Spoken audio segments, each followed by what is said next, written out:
Hello, Patrick, Hello, Andreas. and thank you for taking the time. You're welcome. Yeah, so the first thing I wanted to talk with you about is scope 1, 2, and 3. And first of all, I was wondering if you could just define what they are. Of course. And it's a very good topic, and it's really where we all start talking about emissions and emission scopes. So we have the greenhouse gas emissions, and they're defined in these 3 emission scopes. Now we have scope 1, 2, and 3, and the scope 1 is what we define as the direct emissions. The direct emission is what you have from, example, fuel combustion. So everything that comes out of an exhaust pipe or a chimney, basically. So that's your direct greenhouse gas emission to the atmosphere. Scope 2 is our indirect emissions and is related to, for example, us as a company, our indirect emissions from electricity consumption, for example. So if we have a production line or a company, and the electricity or heating or cooling that we have is our scope 2 emissions. Now, scope 1 and 2 emissions are the ones that have been the ones that you report on for quite a long time now. The interesting part of it is scope 3. And I love to talk scope 3 because scope 3 is the tricky one of them. Scope 3 is defined as indirect emissions, just like scope 2, but it's very different because it's our indirect emissions related to our supply chain. So what that means is basically every emission, greenhouse gas emission, related to the supply chain, both up and downstream. So meaning that basically it's your emission from raw material extraction, transport, infrastructure, processing, everything that is super difficult to account for. But now you actually have to account for it in many different perspectives. Yeah. I think that's a good segue to my next question. Which is about do's and don'ts, let's say best practices.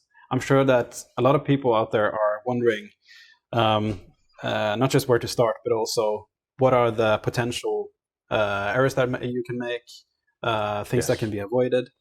So what are some do's and don'ts, maybe especially for scope 3?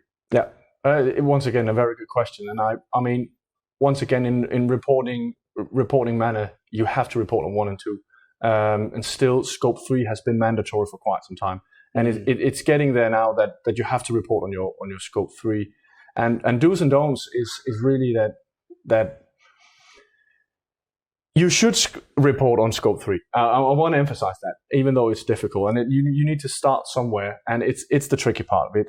But starting out with baselining what you have, and not going into this whole crazy framework of just trying to do something, just start with a baseline on what you have now, and then engage with the actual tools that are out there to calculate these different kinds of emission.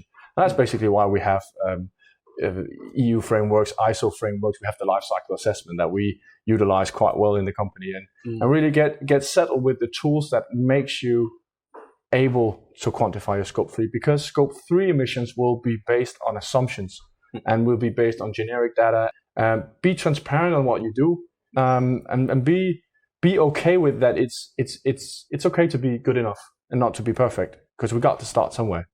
Yeah, that's definitely a challenge that I often meet when I talk to people about this as well, that are doing this work. And one of the biggest challenges is really where to start. Exactly, and you'll see very often that many different reporting initiatives.